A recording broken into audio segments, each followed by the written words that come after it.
Presidential candidates have now come and gone from Iowa after a busy weekend. Saturday, the Iowa Faith and Freedom hosted candidates at their annual spring dinner in Clive. Among the candidates speaking was Ohio's Vivek Ramaswamy. Ramaswamy criticizes diversity, equity, and inclusion efforts along with federal affirmative action. Political director Dave Price asked him whether government has a role in helping groups that have suffered in the past. We have people of color. You can look at financially where there are educationally, health outcomes, all those kind of things. Do you not think that in some cases we have to do something in addition to bring equality for those folks, or are they on their own? So I look at every individual as an individual. We've lost that culture in our country of valuing each individual regardless of the color of their skin, regardless of their sexuality.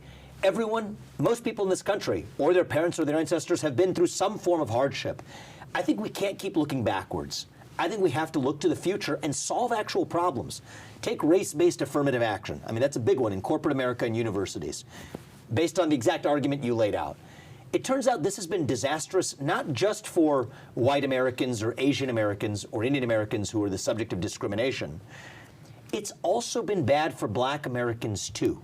It fosters a new form of anti-black racism that spreads across our country, because I'll tell you this, there's no better way to foster racism than to take something else away from someone on the basis of their skin color.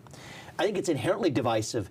It's also anti-meritocratic. It stops America from being able to compete on the global stage. Well, on the core of it, though, that's what white people did to black people. They owned them. They took all that stuff away. And we've been an imperfect people for most of our national history. But the funny fact about affirmative action is most people who it helps, actually not a lot of people know this, it's people who immigrated over the last 50 years from West African nations and otherwise that were not actually the descendants of slaves. So the irony is we're saying that we're going to penalize you because you look like someone who once did something bad and help you because you look like someone to whom something once bad happened, without actually those individuals being the people who were wronged at all. And that creates a victimhood culture that I think is harming black kids across the country. I actually went to a racially diverse, I think close to majority black, if not majority black, school 1st through 8th grade. I'll tell you this, there isn't a single one of those black kids who could not have achieved everything that I have in my career, I really mean that, if they had also been given the ultimate privilege. And I didn't grow up in money, but it was 2 parents in the house with a focus on education, and yes, a focus on God in the house too. And I'll tell you this, back in the 1960s, not a lot of people know this, over 70% of black kids were born into 2-parent households. Today, it's less than 30% in the other direction because of these very policies passed under Lyndon Johnson, affirmative action, the Great Society, that created the incentives for the loss of the nuclear family structure, that disincentivized achievement and educational achievement in culture.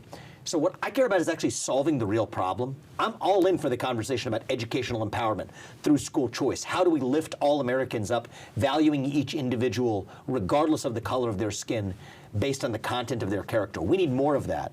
But I think that even with good intentions, and I do think it often begins with good intentions, these policies have been nothing short of disastrous for black Americans, for all Americans, and leaving us more divided in the end. So end all that stuff. End all that stuff. In fact, the U.S. president can do this. I pushed Trump's people on why they didn't end affirmative action. Lyndon Johnson started it by executive order. I've said I would end it on by executive order. You know, Trump's people said that that was a political hill they didn't want to die on. And I think that's one of the things that's different about me.